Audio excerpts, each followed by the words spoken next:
что ж, давайте начинать. И у нас So, our next presenter is George Rylov.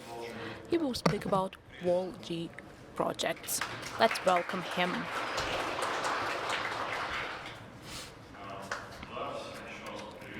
Hello, everyone.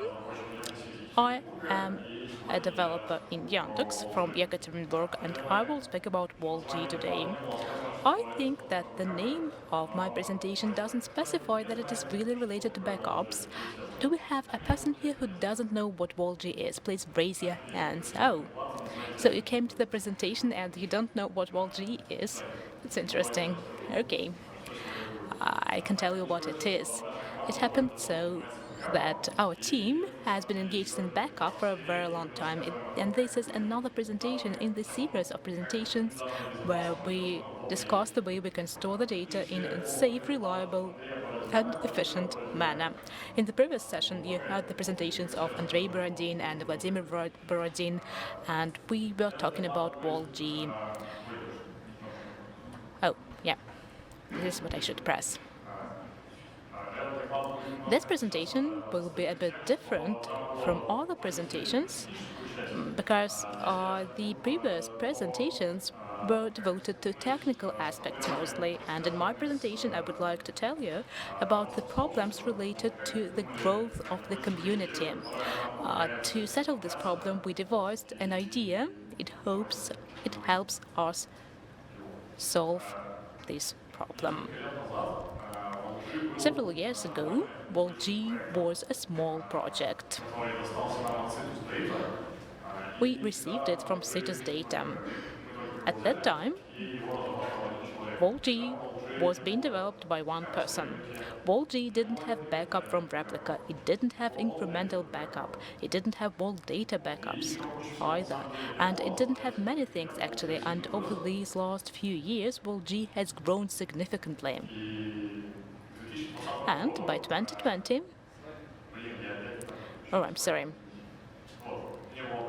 So it didn't have backup from replica, incremental backup, and WAL data backups. By 2020, all the above mentioned was already present. Many other things were present as well. And now we have more than 1,000 asterisks on GitHub, 150 forks, about 15 open PR, 50 contributors, and 60 open issues.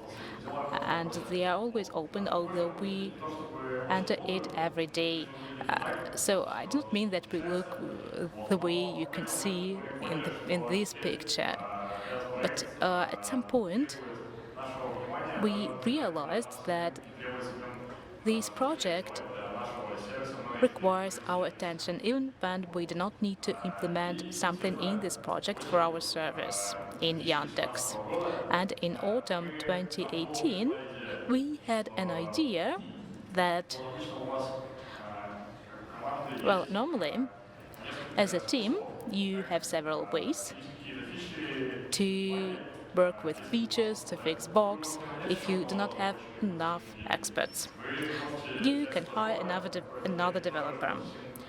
You can find a trainee and pay scholarship to them during some time.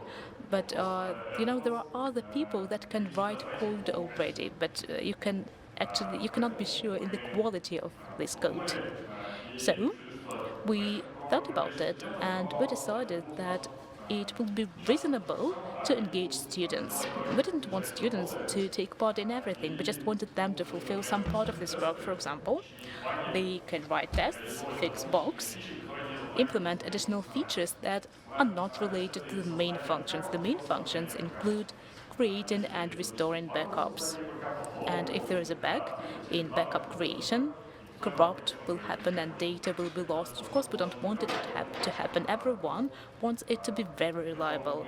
So the code we trust less than our own code should not be present there. So any non-critical code is not something we want to receive. Vice versa, non-critical code was something that we wanted to receive from the students. And when do we accept PR of a student? Their code should be covered by tests, everything should pass PR, and it's necessary to pass two reviews. One of them is mine, and the other one is by Andrei Borendin. He actually presented Odyssey during this conference, and both needed to check it that nothing in our service would break due to this code. So I use commit, and we use this test to check that nothing fails. So who needs it? Why do people need it? And why was this idea rather cool, and why did it work out? Well, for us, this is an obvious profit. We receive additional people, and we look for candidates to our team among smart students that can write good code. And what are the profits for students? Probably they are not that obvious, because students do not get money for the code they write. They just get marks for it. But I asked them about that. I asked them why they need it, and they said that they wanted to get experience of contribute in open source, to get a line in CV, to take an interview and be employed by Yandex. And this is also another situation when they can write code instead of solving some boring tasks in the university. I don't want to tell you about the course in details. We can talk about it behind the scene.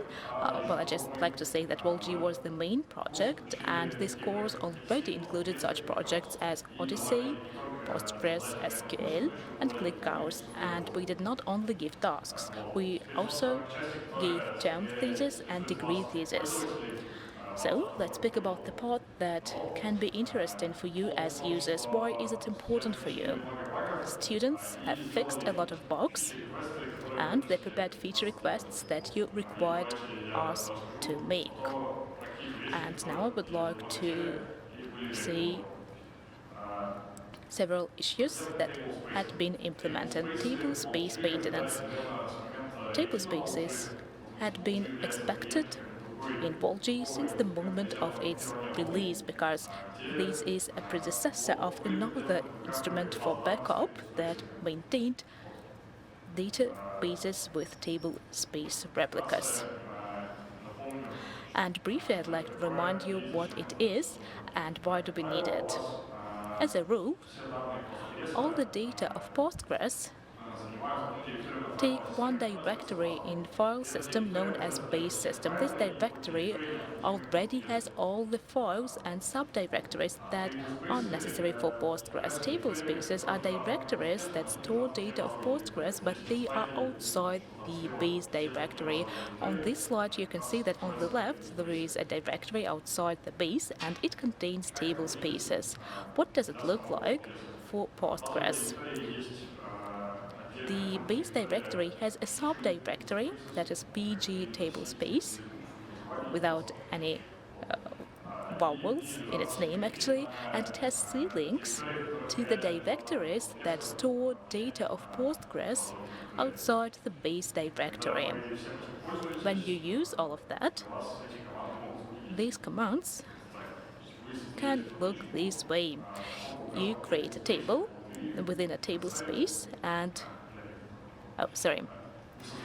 you create a table in table space and you check where it is now. So these are two bottom lines, two last commands.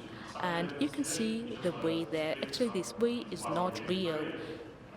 This is a way from base directory to table space, and it also has same link that leads to your real data. We do not use it in our team. However, it was used by many other users. They used WALs, and they said that they wanted to move to WAL-G, but they could not do that because of this issue, but now it is possible.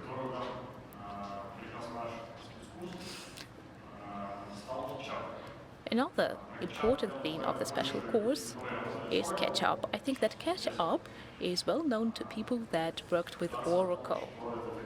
What is it? So, this is the way the topology of cluster in our service can look like. We have a master, we have a replica, And the replica tells master on what LSN it is right now, and at the same time a log can be archived. And apart from log archivation, backups and delta backups are sent to the cloud because WAL-G can work with delta backups. The idea is as follows. So first of all, I'd like to tell you about the problems. When you have quite an extensive base, it may happen that replica lags behind master, and it's lagging behind so much that it will never be able to catch up with the master. So we have to settle this problem, and the easiest way to do so is to remove replica and zero it from scratch, because it will never catch up with master, and we have to deal with this problem. But it takes a lot of time, because restoring whole backup of 10 terabyte database, and this is our case actually, takes a lot of time, and we want to have it faster in case of such problems. That's why we need catch up. Catch up makes it possible for us to use delta backups that are saved in the cloud, and so you can say on what LSN the lagging replica is, and you specify it in catch up command to create a delta backup between these LSN and LSN where your cluster is right now. And after that, you restore this backup on the replica that was lagging behind.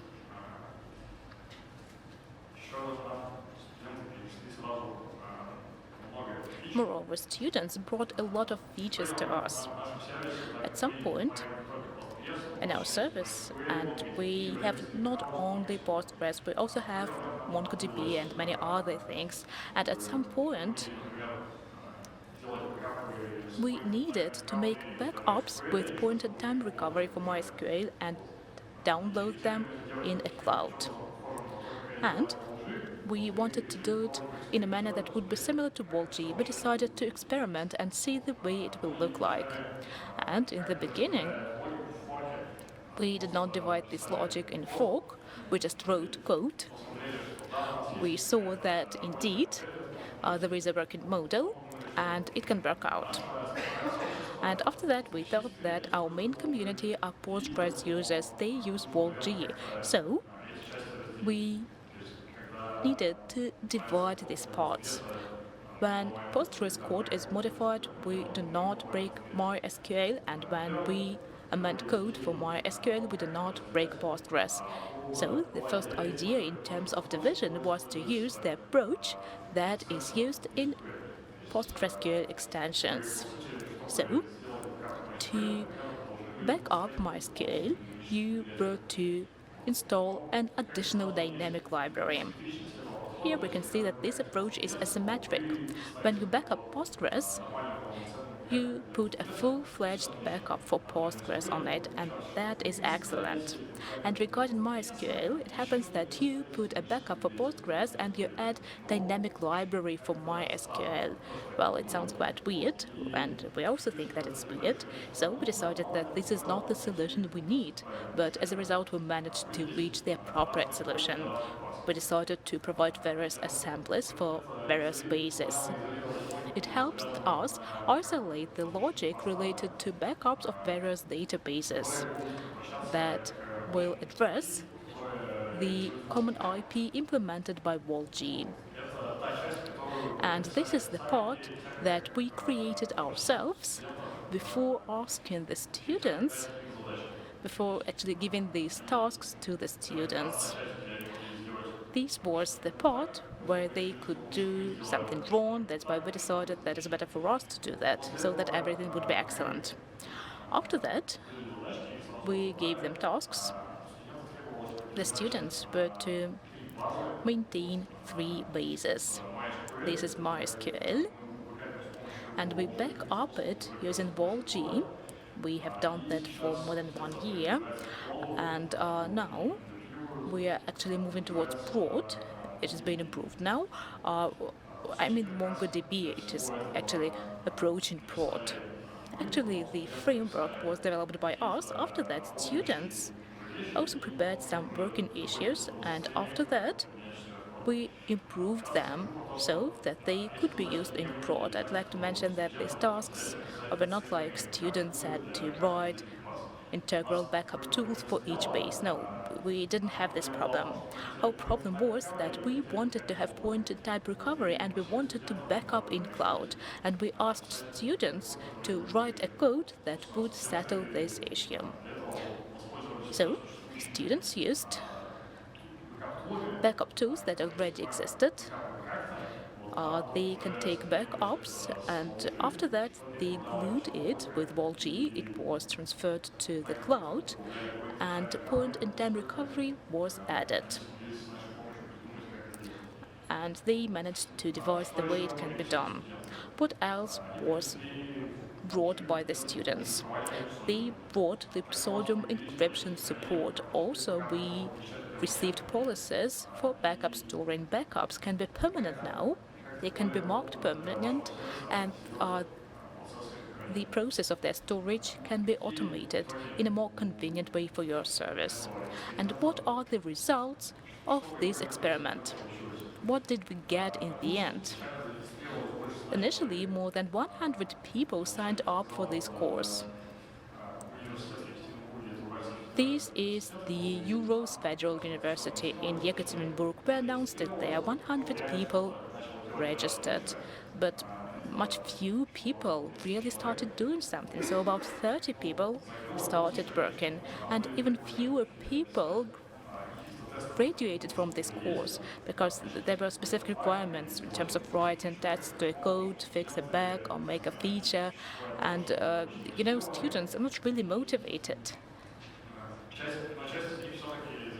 But still, some of them got interested in it. And today, students have fixed up to 14 issues and made up to 10 features throughout this course. I think that this is a full-fledged substitute of one or two developers. And we also provided term thesis and degree thesis. 12 students had taken degree thesis. Actually, 6 of them received excellent marks. And what are our future plans? At least the feature requests that we had already heard about from the users that we want to implement include the monitoring timeline correctness in backup archive of each A cluster. It can be done with WAL-G.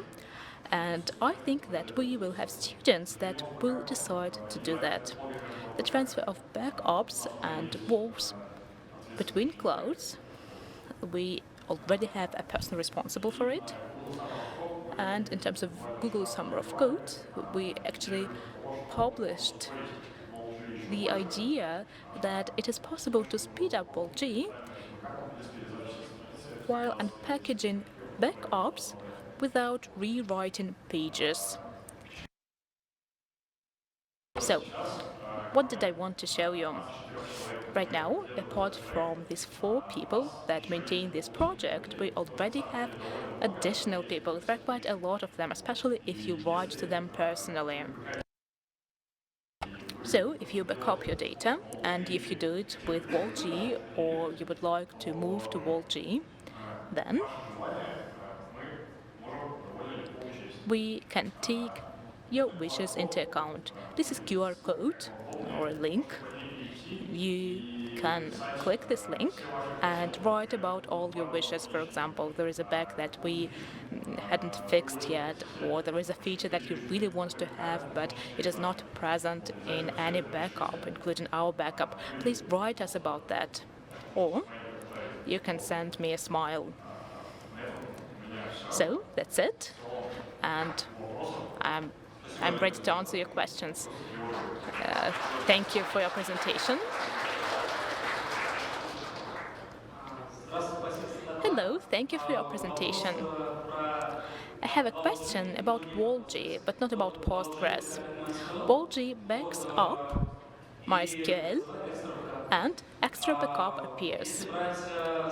If we take contemporary installations on CentOS, if you make human-style MySQL, MariaDB would be installed. With version 10.3, extra backup is not maintained, MariaBackup is maintained. And what about you? Well, no, we actually haven't tried to backup by MariaDB. We had queries for maintaining Foundation DB. I think so, but actually, if this is needed, then we can find people that will do that. It doesn't take that much time and it is not that complicated, I think. Thank you. Other questions? Hello. Thank you for your presentation. I have the following question about potentially new features. Are you ready to make WAL-G work with band so that we would make backup on bands? Well, you mean band storage, right?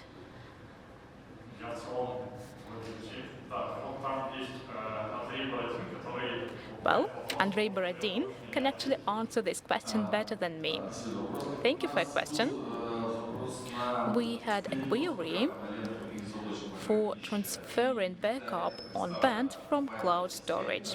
When this band is represented in the file system, well, for this purpose we need transfer between clouds, because transfer between clouds is a generalized version of band transfer. Besides, we have extensible architecture in terms of storages, and actually many storages were written with bands. If you write a storage for a band, it will be maintained. So we are ready to consider such requests. And actually in storage, it is necessary to implement 3 to 4 methods. You can open the folder, well, I don't know actually how to do that, download the file and write the file and read the file, and if you do it in GUI, normally that is like 20, 30, maybe 50 strings of code, and the band will be maintained in WAL-G. The second row. Thank you for your presentation. The development process is really interesting. So, backup is a serious part of functionality and it should be well covered by tests. And when you were implementing the functions for new bases, were the tests written by students, or you wrote the tests by yourselves, and after that you gave them to students for implementation?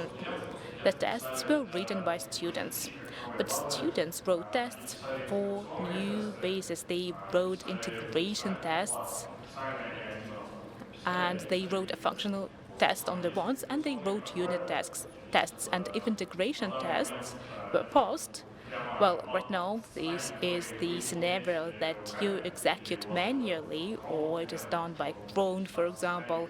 So the scenario is very clear. And another question. Students are not experienced. Do you spend a lot of time on review? Yes, we spend quite a lot of time on review. Normally, when several commuters come and say, I did this and I did that, you need to think and allocate half a day to understand what they had written, because you need to check the code very thoroughly. They were not interviewed, actually. We did not know them well. Well, we do not know some of them well, and that's why, yes, it takes a lot of time. Thank you. Thanks a lot for your presentation. Previously, Andrei Borodin said that archive commands should be called directly in WAL-G. But for example, in case of Patroni cluster, we need to have additional logic to define the node from which we can send walls. How do you settle this issue? Sorry, I didn't actually hear what you mentioned about archive command. Yes, previously Andrei Borodin said that in archive command, WAL-G should be called directly. So the only program that can be called, actually. But in case of a cluster, for example, when we use Patroni, we need additional logic to define the node from which these walls will be sent. How do you settle this issue? Well, and why do you have a problem here? For example, you have a synchronous replica you take for backup. Oh, sorry, actually Andrei raised his hand. Could you please give the mic to Andrei? Well, yes, once again. Indeed, it is supposed that in LG we can use scripts, and if something is missing, we can write logic that should be inside WAL-G. And speaking about the place of archiving, we think that it should be from the current master in the cluster. And I call archiving from replica is a bad idea, because here there can be various scripts and some problems can appear, in particular problems related to timeline archivation and various additional information. Thank you.